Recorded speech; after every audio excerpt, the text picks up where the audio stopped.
in the Gita, or what he had heard, what he has seen in his Guru for 5 years? India's present, the problems, the richness, the values, and India's future. The ordinary beggar monk, an unknown Vivekananda, became a patriarch there, became a nation builder there. And some school teacher of Kanyakumari village saw this man not coming out at all. He took pity and went in a boat rowing himself and saw tears rolling down his eyes. Whole shirt and chadar had become wet with tears. And he took a banana and a little milk and whispered, "Please take this." Deep in meditation that he was, he couldn't talk. He was seeing India like a film, like a movie. 5,000 years of India. What have we done? He just signaled to the teacher to keep it there in a corner in a rocky hole. That was his food. And after 3 days of this meditation on India, he comes back to the shore. All the villagers gathered and saw he was a changed personality. He had become a visionary. He was carrying something heavy on his shoulders. He just walked. And then by that time, the people in Chennai, people in Madras had known that there would be a parliament of religions in Chicago. They did not know the details. They did not know any other information. They just knew something is happening because of newspapers. And the Maharaja of Khetri knew, Bhaskar Setupati, Raja of Ramanad, came to understand. He said, here is a man who can take India to great heights, who can represent India. And he came back to Chennai. There was a school teacher by name Alasinga Perumal, who was a school headmaster, who himself was earning 100, 200 rupees only per month. But he became a mad after Vivekananda. And having understood that Vivekananda would not earn money or ask for money, this school teacher went from house to house, begging for the fare, ship fare. Collected a few hundred rupees, at that time huge money, and took them to his Guru. Vivekananda said, what is this for? For you to go to America? Vivekananda said, you are a fool. This money should not be given to me, it should be given to the poverty-stricken people in Chennai. Who said I am going to America? Immediately the money was distributed. And he cried, agony, Mother, why did you create this at all? What can I do for these people? And he writes a beautiful letter on the way to America. The first few lines of the letter says, my dear friends, sitting on the last bit of Mother India's rock, at the feet of Mother Kanyakumari, I hit upon a plan. And what is that plan? We are a few penniless beggars sannyasis. Can't we open our eyes and see God in man who is suffering? Can't you take a few books, a few globes, a few lanterns and a few things into the villages and give education to these people and elevate their dignity? If we can't this, what is that use of that God? I want to do something. That is why I am going to the West. People were amazed to listen to this. And they started discussing among themselves. For the first time they are listening something new.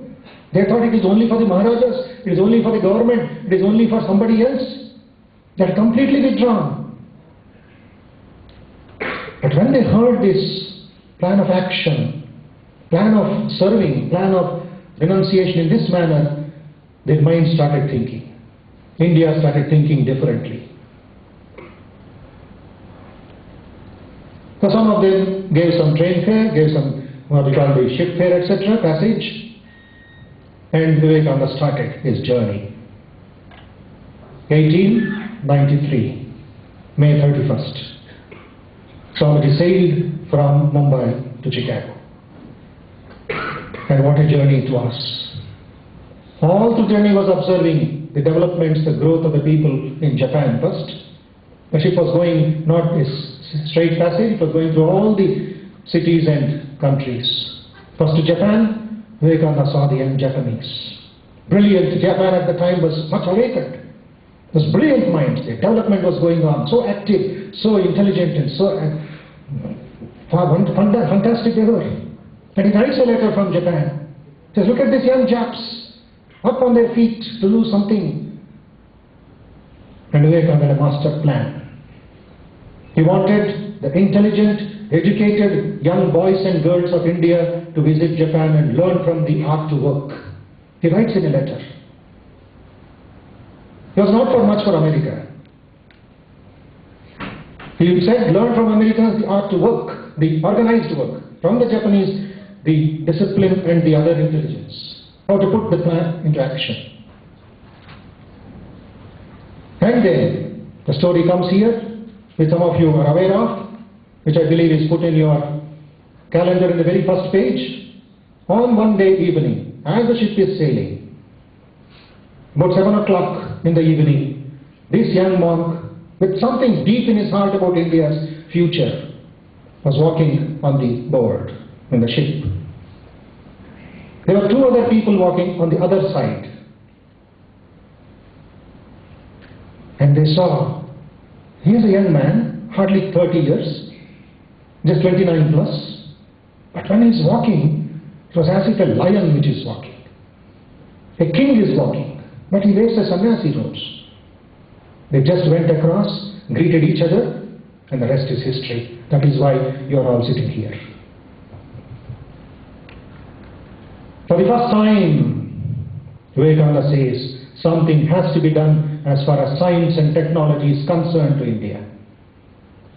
Not just the academic sciences, along with the material sciences, the pure sciences, the applied sciences. It has to be combined with asceticism, with spirituality, with meditation as the core principle. And he gave out his vision to that mighty visionary, J.N. Tata.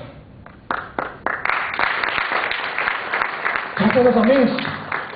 What am I listening? But Tata was fundamentally going for business to America. But here is a man who changed his entire outlook. In Canada they separated.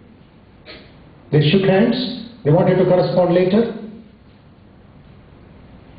Jamshedji Tata finished his business contracts, came back to India, started a steel plant, and silently the work is going on.